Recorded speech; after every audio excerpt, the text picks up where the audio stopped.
For employers in manufacturing especially, but in some of these labor positions, transportation can make or break whether someone succeeds in a position.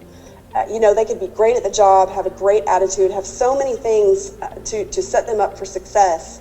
And I hear stories time and again of people who, they miss a car payment, or the car breaks down, or they have a family member who needs to borrow the car that day, so they'll take an attendance point hit or something like that. And so, that's really an unnecessary hindrance, a barrier to a good job for a potentially great employee. Tulsa Transit in the city of Tulsa launched a new bus route along U.S. Highway 169 to allow residents who live along that corridor to more easily access the growing number of jobs in North Tulsa and along that route. If you think about accessibility to good jobs in Tulsa, in our metro area, when you look at the 169 corridor, you're looking at the Port of Catoosa and Greenheck and Amazon. You go up through Owasso and then head west toward some of those employers over there, Macy's and Whirlpool. We're talking about a lot of jobs, a lot of good jobs.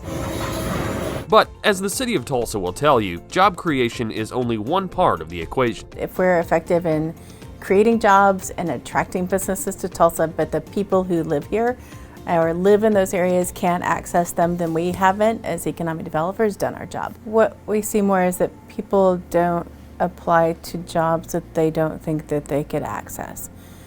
So if I don't have a vehicle, I'm not going to apply to a job that's 10 miles away. That's why the city's economic development team has worked tirelessly with Tulsa Transit to help identify sites along the US 169 corridor to help more people access these job opportunities. When we're connecting good people to good jobs, and that one connection piece that was missing was transportation, this will be a game changer for Tulsa. Changes to bus routes will not only be great for those who already have jobs in North Tulsa, but they'll also be a great way for businesses to attract more people who may not have a reliable transportation option. And so when we're working with those workforce partners, or we're at a recruiting event, if we're able to say, hey, and by the way, there's a bus line that goes directly by our location and it works with our shift times, that's a great recruitment tool. Employers like Greenheck tell the city they are working to let current employees know about the routes and say they have future plans to possibly incentivize employees who will be utilizing those routes.